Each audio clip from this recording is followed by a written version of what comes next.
Greetings everyone. So this is our video presentation in Information Management Midterm Laboratory Examination. So the members of this group are Balayan Pauline C, Batacan Elaine Grace S, Beato Jerome Ivan P, Bukid Abraham Christopher M, and Cosino Micaela Princess I. So we are tasked to create a restaurant order management system using my SQL workbench. By the way, I am Abraham Christopher M. Bukid, so I am the first presenter of this video presentation. So now, let's proceed to the process itself, which is the creation of database. So first, we're going to create a database using the create database keyword, then followed by the restaurant order lab, which is the name of the database. The purpose of this is to create database where all the data will be stored. So next is the selection of the database. So with the use keyword, it selects the active database, which is the database that we created earlier, which is the restaurant order lab. It tells the MySQL to use this database for all operations. Then the creation of customers table. So create table, customers, customer ID, in primary key, auto increment, customer name varchar 50 not null, city varchar 50 not null. So the purpose of this is to store customer information. So the syntax included here is the create table. So it creates table. The int keyword is the integer or the whole number. Primary key, it is the unique identifier, meaning no duplicates. Next is the auto increment. It automatically increases the value. For example, there is a ID starts with number 1. If another value is entered, it will automatically increases the value into 2, into 3, into 4, and so on. Then next is the varchar 50.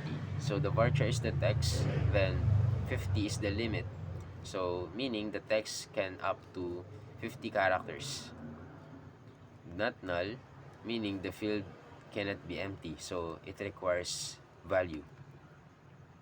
Next is the creation of menu items table. So same as above, it stores all menu items like food and drinks. So the price int stores numeric value of item price. Then next is the creation of orders table. So create table orders. So same as above, the latest here is the date keyword. So it stores date like year, month, and day.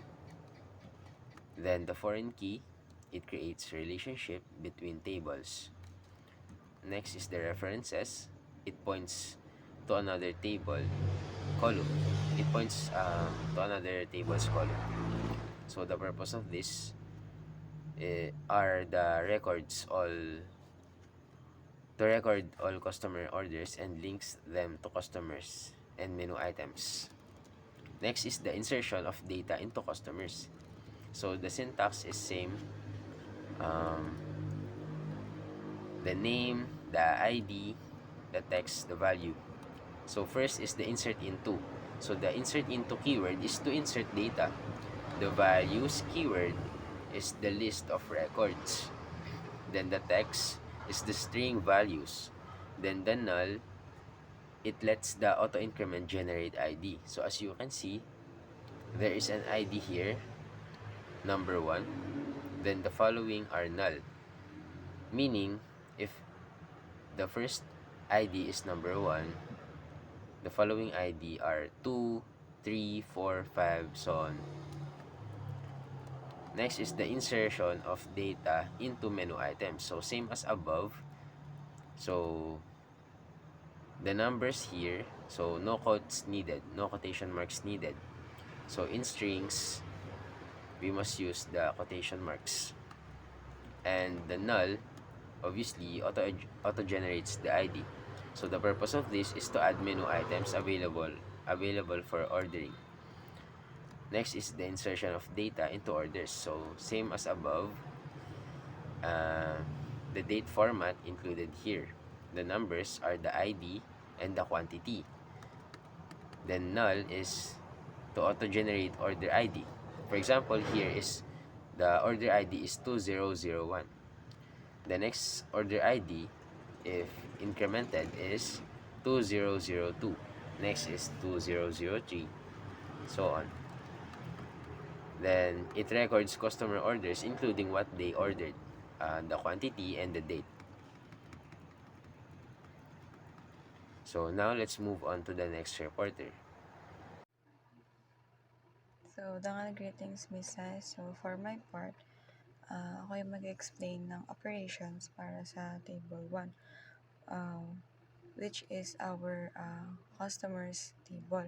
So, dito sa table na to, ni-store natin yung basic info like customer ID, customer name, and their city. So, let's divide into 5 test cases. So, for test case 1, display all customer records action. So, gumamit kami dito ng select all from customers. So, first, syempre, i-check muna natin kung pumasok ba lahat ng data. Then, gagamit tayo ng select all. So, dito natin makikita kung dito natin makita yung buong list ni Allen, Kyle, Jasmine, and the rest. So, as you can see, may 5 records tayo sa database natin. So, for test case 2, identify natin yung unique customer cities. So, gumamit kami dito ng select distinct city from customers. So, gusto naming malaman, dito naman, gusto naming malaman kung saang probinsya or cities galing yung mga customers natin nang walang duplicate. So, gumamit kami ng distinct keyword. So, mapapansin natin, kahit wala yung galing sa Laguna, isa lang yung lalabas sa result para malinis yung list ng locations. So, that's for number 2. So, for number 3, test case 3 is find customers from a specific city action. So, dito naman gumamit kami ng select customer name, city from customers where city is equals to Laguna. So, now, what if may specific promo tayo for a certain area? For example, sa Laguna, nagamit tayo ng where clause.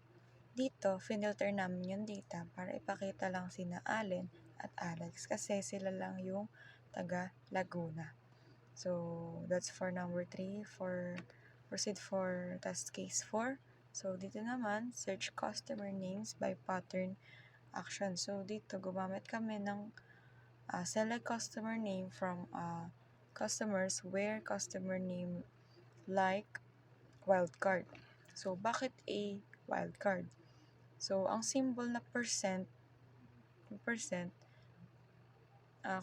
makita natin, babasahin natin siya ng A%. So, sa symbol na pag sa SQL, ang tawag dyan is wildcard. So, ibig sabihin yan, kahit ilang characters or 0 or more ang sumunod sa letter A, isama pa din siya sa result. So, kaya sa data namin, papasok lang sina Allen, Ana, tsaka si Alex. Pero kung may Kyle or Jasmine, hindi siya kasama kasi hindi siya nagsisimula sa letter A.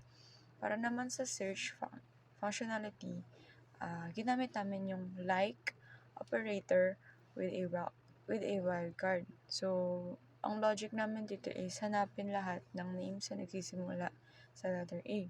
Kaya sa result, lumabas sina Allen, Anna, and Alex. Very useful to kapag hindi mo tanda yung buong name ng customer. So, for the last case, test case 5 is for sorting customer alphabetically. So, dito, gumamit naman kami ng select all from customers, order by customer name, ascending. So, dito naman, para mas organized tingnan yung report namin, ni-sort namin yung customers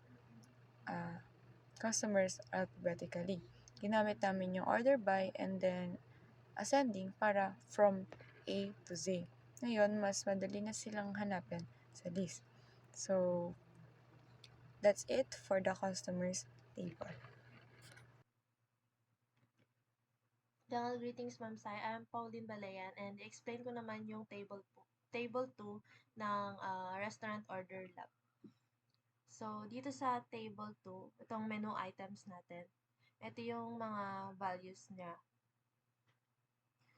Meron tayong item ID, item name, item category, and item price. So, dito sa table 2 na to, meron tayong ginawang test cases na 5. So, ito. Una is itong select from menu items. Ito, basically, ang ginagawa lang niya is dinidisplay niya lahat ng records sa table na menu items, which is ito. Ito yung ID name, yung item ID, item name, category, and yung price. Tapos, next na case is test case 2. Identify items within a price range. Select item name from menu items where price is between 100 and 300. So, ang ginagawa naman ng test case 2 na to is, ang i-display niya lang is yung mga item name na ang price ay nasa between lang 100 and 300. So, ito, nakita natin itong sisig, pasta, and shawarma. Dito sa pag-insert natin ng data, yung sisig, pasta, and shawarma is nasa 169, 170, and 120.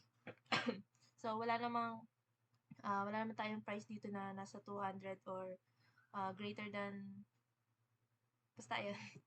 Kaya ito lang yung makikita natin between 100 to 300, 120, 170, and itong 169. And the rest is greater than or mas lower pa sa 300 and 100. So, next naman is yung test case 3 natin. So, yan. Test case 3, find items with price greater than 200. So, ang i-display naman ito is yung item na mas higher value sa 200. So, dito, ang nag-display dito is itong steak. Kasi kung papansin natin dito sa data, yung steak natin yung may pinakamataas na value, which is 1,300 yung price. So, wala namang mas mataas pa. Kaya ito lang din yung nag-display. The rest is mas mababa na sa hinihingi ng code natin. So, next is test case 4. Sort menu items by price. So, select from menu items, order by price in descending order. So, ang mag-display naman dito is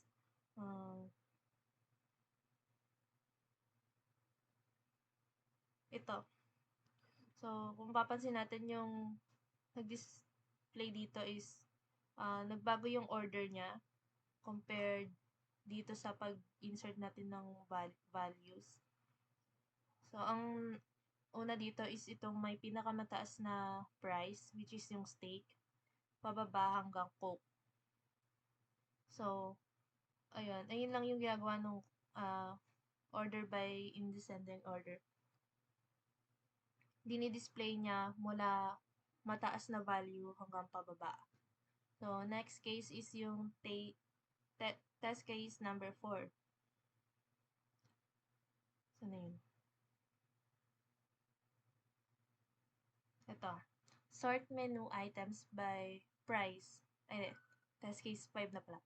Limit displayed items. So, ang ginagawa naman ito, yung parang keyword lang dito is itong limit. So, nilimit natin siya by 5. So, kung papansin natin, yung pinakaunang records natin is 7 yung count ng records. 7 yung row. 1, 2, 3, 4, 5, 6, 7. Pero, ang ginagawa nitong test case 5 is nililimit lang natin sa 5 yung record. So, ito siya. Naging hanggang 5 na lang. Na-cut na yung dalawang data. Yun lang. Greetings everyone, my name is Jeremiah Van Biata and uh, i-explain ko po yung manipulation na ginawa namin sa table 3, orders. So, yung test case 1 is count total orders. Select count all as total orders from orders. Dito, binibilang yung number ng rows ang meron sa table orders. And yung header nito is total orders. And ito po yung output. Yan. Total orders 5. Since 5 po yung meron kami sa orders. Next naman po is test case 2. Calculate total quantity ordered. Select some quantity as total quantity from orders. Dito naman po is pinag-a-add yung lahat ng quantity na meron sa quantity column ng table orders. And yung name nito is total quantity. And ito po yung output. Yan. Total quantity 18. Next naman po is test case 3. Find the largest quantity ordered. Select max quantity as largest quantity from orders. Dito naman po is parang ihahanapin po yung pinaka mataas na number sa quantity and ika-count niyo yun as largest quantity. Po, 6 po kasi yung malaki sa table sa data namin. Next naman po is test case number 4. Identify order within a date range. Select all from orders where order date between 2026 February 1 and 2026 February 28. Dito naman po is isa-select lang po namin yung data sa orders table na kung saan yung order date is nasa range lang ng February. And ito po yung output. Yan. And lastly, test case number 5, count orders per ano? And lastly, test case 5, count orders per customer. Select customer ID, count all as order count from orders. Group by customer ID having count all greater than 0. Dito naman po, sineselect po namin yung yung customer ID column and meron din kaming count column pero as order count. Tapos, hanapin po siya sa orders table and yung pag-select po ng count is naka-group by customer ID. Kung ilan yung in-order ng customer. So, having count is greater than 0. Oh.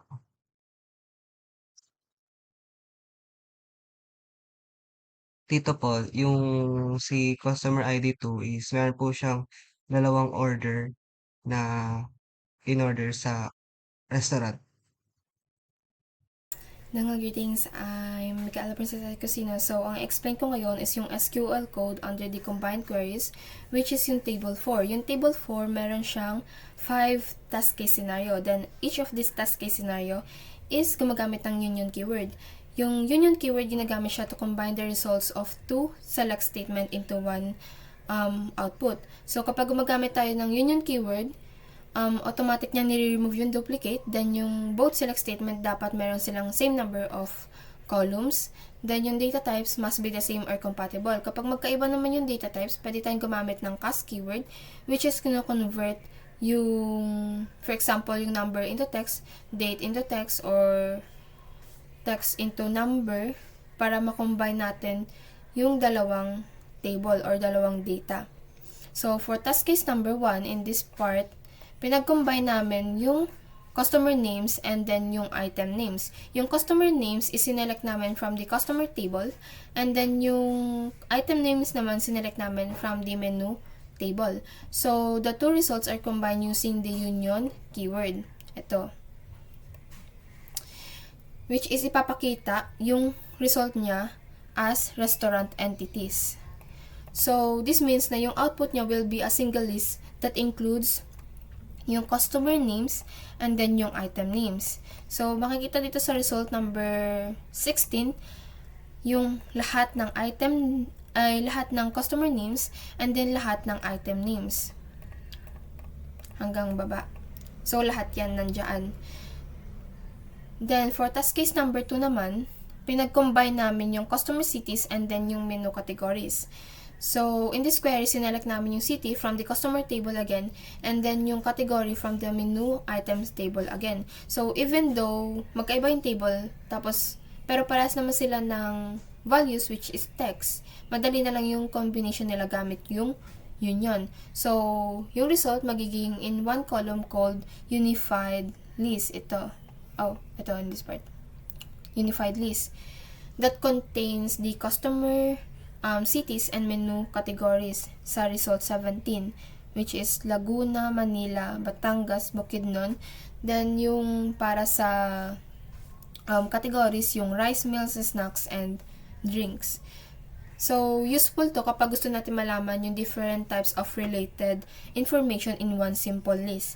Then, for task case scenario naman, number 3, pinag-combine namin yung customer ID and then yung item ID. Since parehas naman na siyang number, madali na lang yung combination niya. So, sa result number 18, makikita lahat dito yung customer ID and then lahat ng item ID, which is restaurant IDs. Makikita siya column as restaurant IDs. So, next naman for task case number 4. Ito, pinag-combine yung customer name and yung order ID. So, sinelect namin yung customer name from the customer table. Then, yung order ID naman is number. Tapos, yung customer name is text. So, ngayon, gagamit na tayo ng CAS keyword. So, pag ginamit siya, ganito yung syntax niya. CAS, open close parenthesis, then sa loob, yung order ID as car or character. So, i-convert nito yung number into text para ma-combine natin yung customer names and then yung order IDs. So, yung result magiging in one column that contains customer name and yung order IDs, which is now a text na kanina number.